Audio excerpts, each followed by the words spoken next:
Pag kayo, tinuloy nyo pa rin yan, hindi nyo pa rin pinalaya si Tatay Digong, kayo po ang numero unong lumalabag sa karapatang pantao. Kasi ang linaw sa inyo, lahat ng akusado, yung lahat ng may warrant of arrest, dadaan muna sa local court. Local court po, ibig sabihin po, korte sa Pilipinas ang magpapasya o mag-uutos kung karapat dapat na yung akusado ay dadalin sa ICC. Ayan po ay ayon mismo sa mga nakasulat na batas ng ICC. Sabi po ni BP Sara, ito po ang mensahe niya sa ICC. Ang ICC nagsasabi na dapat lahat may human rights. Kaya dapat ibigay din nila ang human rights ni FPRRD. Yan po ang pahayag ni BP Sara, no? May nakapuna rin sa wakas. Kaya nilagay ko dyan. Nakita niyo yung ano? Mukhang hindi dapat EDSA yung i-rehab eh. Nakita niyo ba yung picture ng pamilya? May something na, no? No? Sa mga anakis. Oh, wala po akong tinutukoy, ah.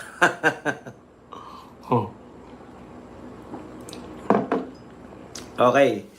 Ito po ay pinahayag ni BP Sara nung nagpunta po siya sa Hague. At nagkataon, nagkataon po na birthday niya, no? Marami pong nagtipon-tipon, mayroon pong palatuntunan, marami pong guest si BP Sara bukod kay Senator Amy, nakasabay niya.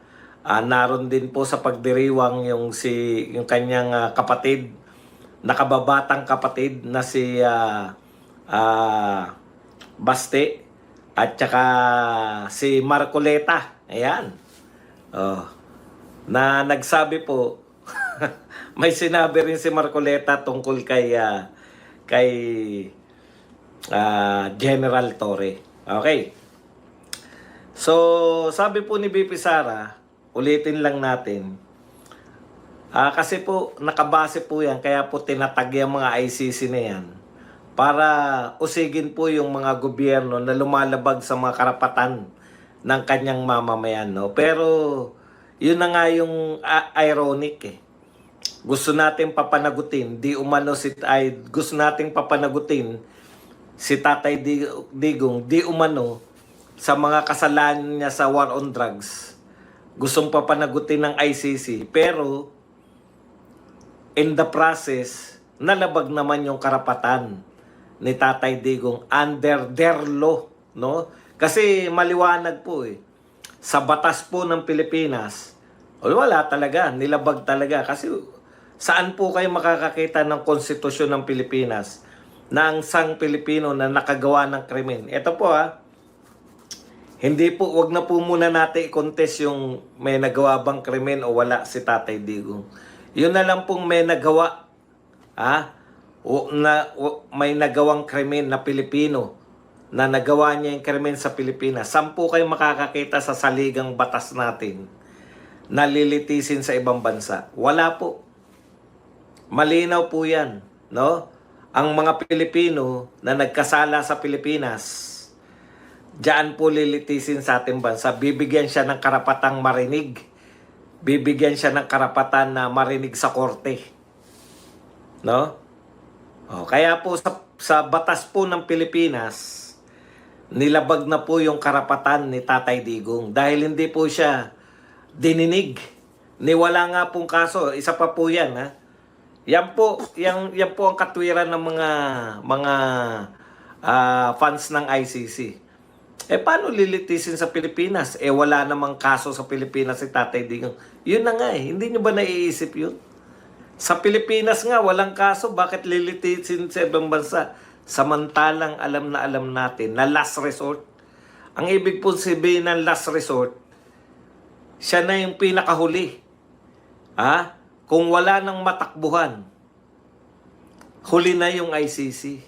Hindi ka nakatamo ng katarungan dito sa Pilipinas. Nagsimula ka sa Regional Trial Court, Court of Appeals, Supreme Court, wala ka pa rin natamong katarungan, pwede kang dumulog kasi huli na Last resort eh. Sa pangyayari pong ito, unang resort eh. First resort nila, magsampa kagad. Maniwala naman kayo na yung mga biktima talaga ang gusto ng ICC. Hindi nga nila, ako naniniwala ako, hindi nga nila alam na pwedeng magsampa sa ICC agad eh. Okay. Wag daw yung EDSA ang i-rehab si. Okay. Ngayon, okay na tayo riyan. Nilabag ang karapatang pantao ni Tatay Digong under our law. Under ba ng batas ng ICC? Nilabag din? Opo. Malinaw po. Kaya yung ICC walang lusot eh. Pag kayo, tinuloy nyo pa rin yan, hindi nyo pa rin pinalaya si Tatay Digong, kayo po ang numero unong lumalabag sa karapatang pantao. Kasi ang linaw sa inyo, lahat ng akusado, yung lahat ng may warrant of arrest, pag nadakip, dadaan muna sa local court. Local court po, ibig sabihin po, korte sa Pilipinas ang magpapasya o mag-uutos kung karapat dapat na yung akusado ay dadalin sa ICC. Ayan po ay ayon mismo sa mga nakasulat na batas ng ICC. Kaya tama po. Dapat lahat may human rights, kaya dapat palayain nyo si Tatay Digong dahil sa mismong sa inyong batas ay lumabag po yung mga, kaya nga kinasuhan di ba? Lumabag po yung mga nagpahuli at nagbigay sa inyo kay Tatay Digong. Happy birthday muli kay BP Sara.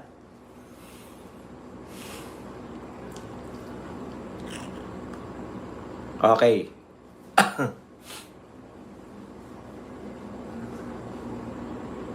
Magiging bias po magiging bias pa rin po kahit ngayon. Bias pa rin ba si Marcos kay Duterte para kay Duterte? Yan ang hindi nyo po kayang ipaliwanag. Di ba? Nahuli po si Tatay Digong hindi nung panahon niya. Nahuli po si Tatay Digong panahon na ni BBM. At hindi po, nahuli po siya, no? Panahon po ni BBM, nahuli po siya, 3 taon na ni BBM. 4 taon niya na. Ibig nyo sabihin, yung katwiran nyo, pwede po yan under President Duterte's leadership. Kunwari, yung sinasabi nyo na, pag dito kasi sinampayan, di ba sabi nyo, walang katarungan dito. Di ba? Tama yun. Walang katarungan dito. Kung pwede nyong ikatwiran yan, kung ang presidente si Tatay Digong. Hindi na si Tatay Digong ang presidente nung nahuli si Duterte. Ang tanong, bakit hindi pa rin kayo nagsampa ng kaso kahit kaaway na ni Digong yung presidente? Hindi nyo na pwedeng ikatwiran yan. Di ba? Ano pa pwedeng yung ikatwiran dyan? Samantalang, kaaway na nga ni Digong ang presidente. Ibig nyo sabihin, si Digong pa rin ang, si Digong pa rin ang masusunod sa mga korte.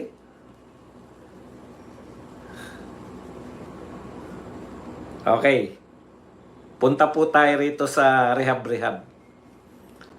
Alam niyo po, ito ang katwiran ni BBM, no, kung bakit. Una, napakatagal. Napakatagal na nitong pinag-uusapan.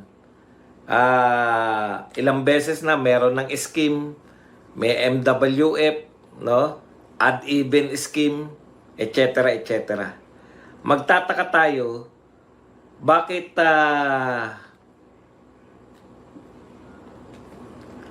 hindi pa rin ipapatupad? Traffic Marami po natuwa, kasama na ako. Kasi dumadaan kami sa EDSA Di ba?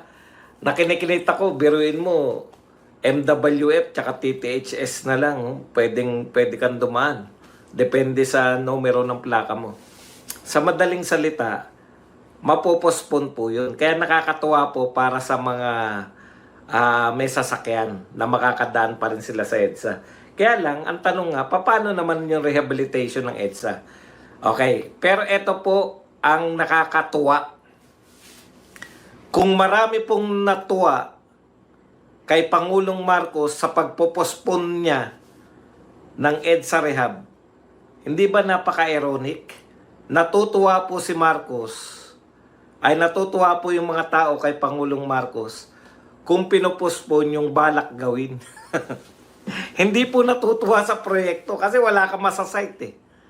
Alam niyo yun, natutuwa tayo pag hindi niya itutuloy yung balak nilang gawin kasi alam nating perwisyo. Napaka-ironic kung ikaw ang presidente na natutuwa sa iyo yung tao pag hindi mo itutuloy yung gusto mong gawin. Kasi wala naman silang, hindi naman kami natuwa kahit kailan. No, kanina nga, maraming pumasok dito na mga loyalista. Isa lang po ang tanong ko eh. Ano ba yung kaya ninyong ipagmalaki? Isa lang. Magbigay lang kayo ng isang proyekto ni BBM na kaya ninyong ipagmalaki. Wala po silang nasabi kahit isa eh. Meron nagtangka, sinabi niya yung ospital daw para sa cancer. Nung na-realize niya, nahukay pa lang yun at ni isang poste wala.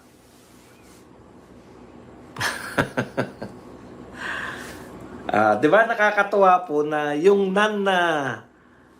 yung ikinatutuwa sa iyo na wag ka na lang kumilos. Wag ka na lang presidente ka na namin. Hindi kami walang nasiyahan na proyekto, wala ka namang kayang ipagmalaki. Hindi nga kalahati, hukay lang nga eh. Ang kalahati may poste, may dingding. Kumbaga bubong na lang ang kulang kung kalahati, di ba? Kasi bibigyan mo pa ng mga ano yun. Okay.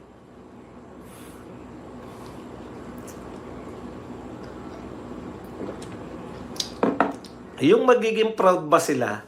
Meron naman proyekto, imposible na mawalang proyekto. Ang tanong, proud ba sila? Ayuda. Sa totoo lang, ang pinagkagastosan ng gusto. Dalawa po ang pinagkagastosan, di ba? Alam naman natin yan. Flood control project, tsaka ayuda. Pareho silang hindi proud. Yun lang po ibig sabihin nun. Kaya hindi po nila maipagmalaki. Kahit sila, hindi... hindi nila maatim na flood control eh. Tayo po, kahit anong banat dyan sa war on drugs, inuuna ko lagi yan eh. Inuuna ko lagi yan sa mga pinagmamalaki ko kay Tatay Digong. Kasi sa tingin nyo, kasiraan yan. Sa milyong-milyong Pilipino, hinahanap-hanap nila yan, lalo na sa ngayon. Okay, talagang parang inutil yung gobyerno na natutuwa na lang sila na buti pa wag ka nang hindi mo na ginawa yan. Katulad ng natuwa sana sa iyo mga Pilipino, Mr. President, kung hindi nyo tinuloy yung pagpapakulong kay Tatay Digong. Natuwa sana sa inyo mga Pilipino kung hindi nyo na tinuloy yung pag-impeach nyo kay BP Sara. So matutuwa lang pala dahil wala naman talaga kayong proyekto, sangkatutak utang, wala talaga kayong maipagmalaking proyekto. Yung mga sinasabi nyo na, ano yung sinabi niya? Na matagalang gawin? Yung subway? FYI po, wala naman kayong binadget sa subway. Ang una naghukay niyan si Tatay Digong. Nung panahon mo, tinigilan mong pagbabudget yan. Paano matatapos yan? Dahil inuna ninyo yung flood control at ayuda. Okay, pag-usapan natin yung total. Napag-usapan na natin yan. Kaya nga, yung kay Tatay Digong po na pagpapakulong ninyo, pagkidnap at pagpapakulong ninyo sa Dahig, Netherlands. Hindi sana, baka mas maraming nanalo sa inyo. Ano sabi ni Bato? Yun talaga yung nagpanalo sa mga sa mga Duterte. Yung pagpapakulong nyo. Kita nyo naman yung sacrifice ni Tatay Digong. Kaya yung sinabi ni Tatay Digong na nung simula pa lang ng kampanya, mananalo tayo. Willing pala siyang isakripisyo yung sarili niya para manalo lang. Sa totoo lang po. Pang 12-0 yung nila, yung lineup nila, pang 12-0 po yun. Ganun po kalakas yung lineup nila. Ang nagpatalo sa inyo, sa lineup nyo, hindi si Toby Chanko, hindi kung sino-sino, si BBM mismo. Alam nyo kung bakit? Patunay niyan yung mga tagaloob. Yung mga sanay mangampanya. Si Amy Marcos tsaka si Camille Villar. Anong ginawa nila? Bumaliktad. Dahil alam nila, may tulog sila pag nanatili sila kay Marcos. O yun nga, totoong nangyari. Buti bumaliktad. Ngayon, ano po ang katotohanan? Bakit po pinospone? Pabor ba sa atin yan? Yung pagpopospone na yan? Ng impeachment? Actually, handang-handa na si BP Sara. Tayo rin, no? Gustong-gusto na natin na June 2, simula na. June 3, gumagana na. Hindi lang yung mga congressman ang may gusto niyan. Lalo na kami mga vlogger. Putya, ang lakas abuse niya. Di ba? Interesado lahat eh. Ang sarap mag-live niyan. Pero ano po ang katotohanan? Sila rin eh. Mga tao rin eh. Si Kiss din eh. Alam niyo po, ang ginagawa po ng gobyerno, palpak po sila sa announcement nila na proclamation, reconciliation, di ba? Palpak po yan eh. Palpak yan dahil na bisto na wala naman laman yung reconciliation na yan eh. Ano sabi ni Marcoleta nung nag-speech sa daig? Anong klaseng nananawagan kayo ng reconciliation? Tapos, i-appoint ninyo si General Torre na PNP chief? Nananawagan kayo ng cabinet revamp dahil the people have spoken. Tapos, ire-retain nyo yung magkapatid na Rimulya, ire-retain nyo si Gibo Chodoro, ire-retain nyo si Recto. Yan yung mga cabinet official na dahilan kung bakit lagapak. Sa bagay, damay-damay lang yan. Si BBM tayo. Wag na natin pangatwiranan na sila ang dahilan. Si BBM talaga ang dahilan ng pagkatalo.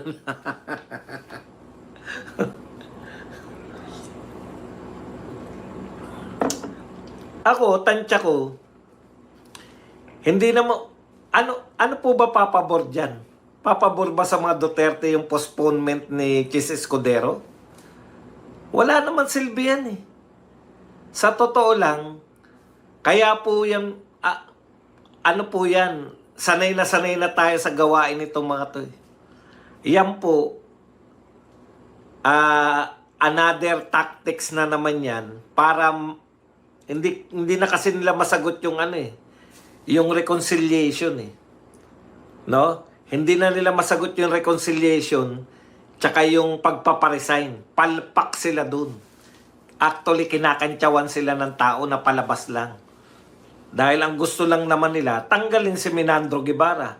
Yung iba, damay na yan. Kasi kinakantyawan natin na si Menandro lang ang gusto niyong tanggalin. Siyempre, may tatanggalin pa sila dyan. Pero yung mga main actor, kung bakit nakulong si Tatay Digong, niretain nyo lahat. Yung main actor, kung bakit tayo hirap na hirap dito sa budget, kung bakit tayo benta ng lahat ng ari-ariya ng gobyerno, si Recto, kung bakit tayo magpapataw ng sangkatutak na tax, si Recto yun, nariyan pa rin. So, baliwala din. Hindi rin kayo nakinig sa tao. Hindi rin magbabago yung pananaw ng tao na asan yung pinagbago ng mga gabinete? Bakit pinag-resign mo pa lahat? E di sabihin mo na lang kay Minandro Guevara, ayoko na sa'yo. Okay, ano sabi ni BP Sara sa reconciliation? Hindi naman importante magbati tayo. Bilang presidente, yan ba iniisip mo? O, hindi naman gantong-ganto. Ganto na lang yung pagkakaunawa ko sa sinabi ni BP Sara. Hindi importante na magbati tayo. Magbati yung Marcos at Duterte. Hindi importante yan. Kung presidente ka, hindi yan yung pangunahin mong iniisip. Paano mo tutugunan yung kagutuman ng tao? At yun nga mga kababayan, anong masasabi niyo sa balitang ito? Maaring ihayag ang inyong opinyon at kuro-kuro sa comment section sa ibaba. Huwag din kalimutang mag-like, mag-subscribe at mag-share sa bidyong ito. Maraming salamat sa panonood.